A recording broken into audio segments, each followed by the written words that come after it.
छोट भाई राहुल रंगीला आप सबके पैर छू के प्रणाम करत बानी।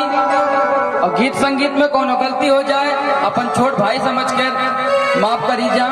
और प्रीत भैया से निवेदन करते हैं, प्रीत भैया प्लीज कब भैया प्लीज प्रीत भैया यहाँ पर आने की कृपा करें।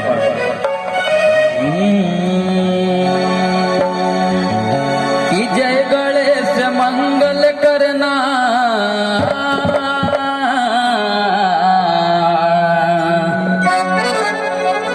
विघ्न हरो गणराम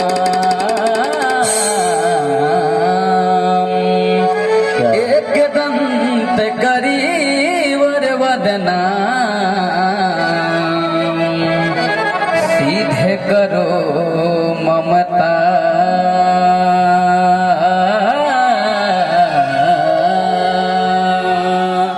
कि माँ की ज्योति से बढ़ के नूर मिलता है। हाँ सबके दिलों में सुकून मिलता है कि माँ के दरबार में जो जाए खाली हाथ उसे कुछ न कुछ तो जरूर मिलता है। उसे कुछ ना कुछ जरूर मिलता है। भावा भैया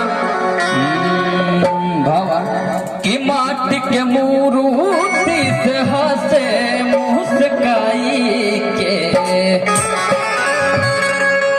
कैसे 1 2 1 2 3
नया भाई नया हता नहीं देख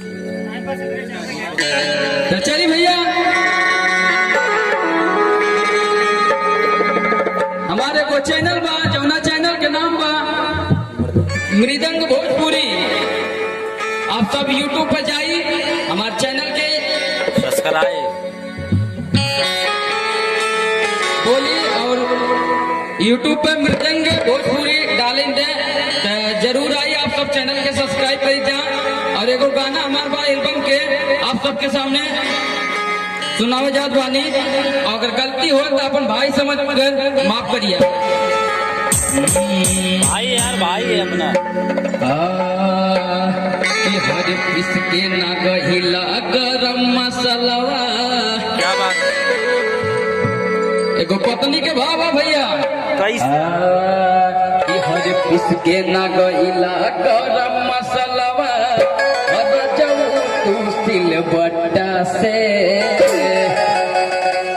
ऐसे बा कि हर किसके ना गहिला गरम मसलवा हर जाऊ तू सिल बट्टा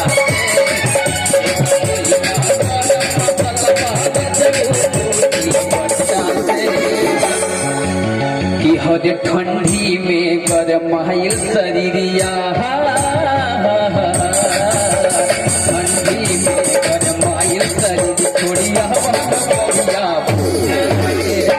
पीछे करवाए शरीर को जवान करिया भैया करम